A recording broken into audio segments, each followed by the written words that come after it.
Scott Spears, and this morning we're kicking off my new program that'll air each and every week here on WMRN, Between You and Me, and I was thinking about who I wanted to have on this morning, who was one of the people I wanted to stop by via telephone, and there's really only one lady I could think of.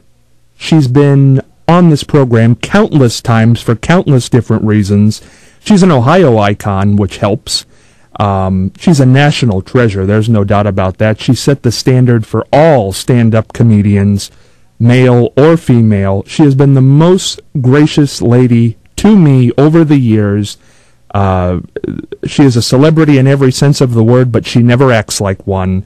She is the amazing Phyllis Diller. Phyllis, how are you doing? Oh, Scott, I've got to tell you, that was the most beautiful piece of music.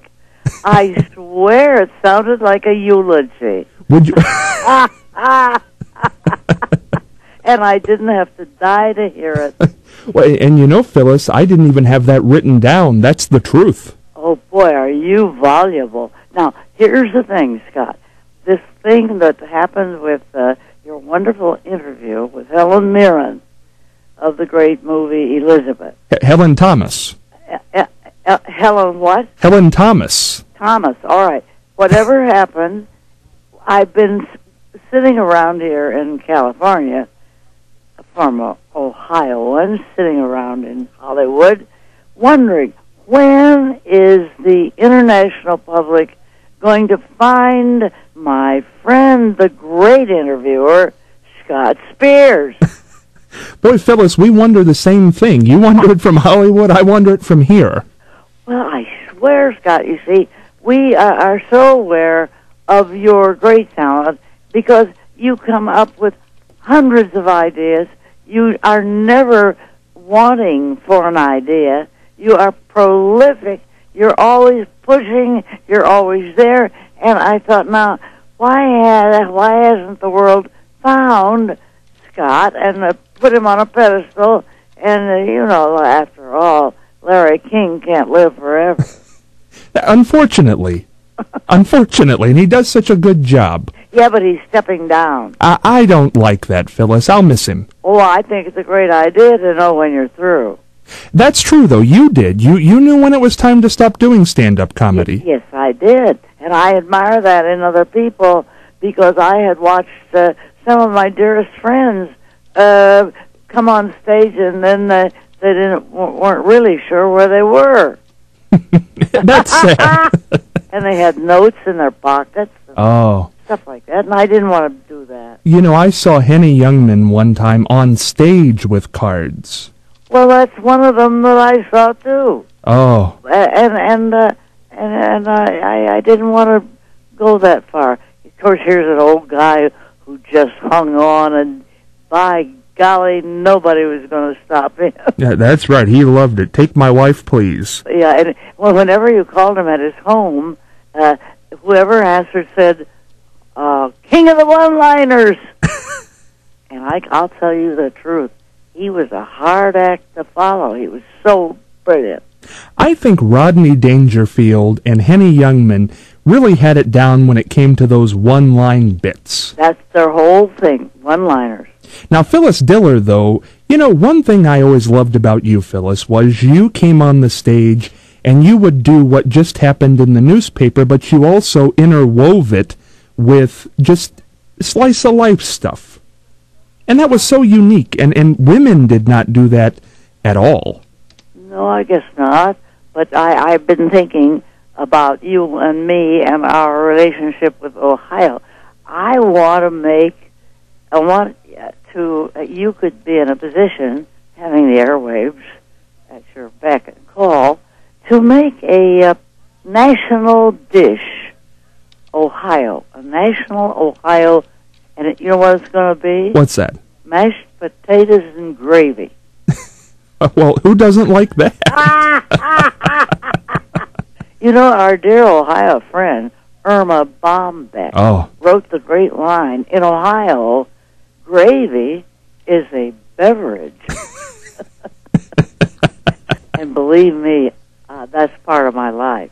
Oh, you can't beat it, can you? No, and I want to make it quite clear, nowadays, the breakthrough is there are 3 cans of great gravy on the market.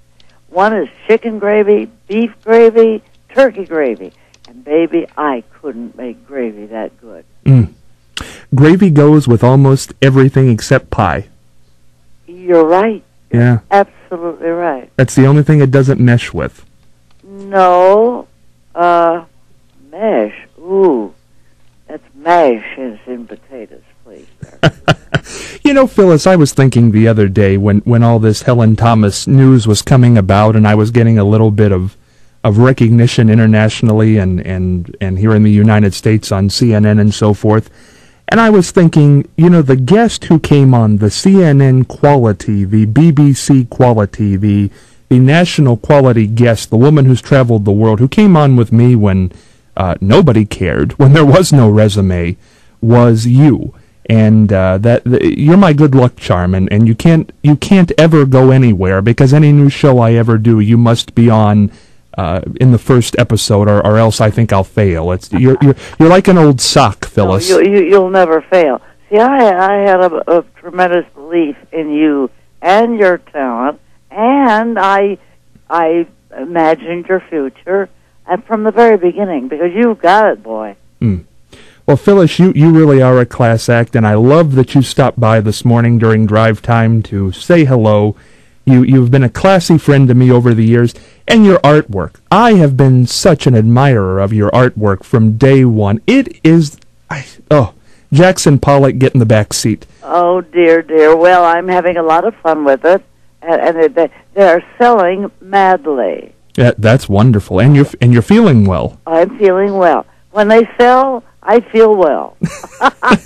That's poetry, Scott. Well, maybe that's your next business. Greeting cards. I don't want greeting cards. You don't? No, I want to hang in major art galleries. I mean, I got higher sights. Well, I think you'll make it. The artwork is unbelievable. Well, the new head of MoMA out here from New York, who has come out to make dents in the art business out here.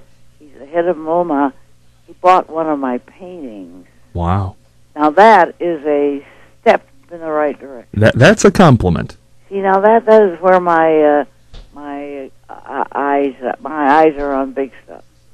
Well, Phyllis, you keep your eyes on the big stuff. You will never stop. I can't see a day when Phyllis Diller will give up doing some work in some form or fashion, because you're just too darn good. Well, I am enjoying any kind of creation. Well, Phyllis, we will talk again, but thank you just a huge amount for stopping by this morning. Well, I love you, Scott. I love you too, Phyllis. Bye-bye. Scott Spears with the amazing,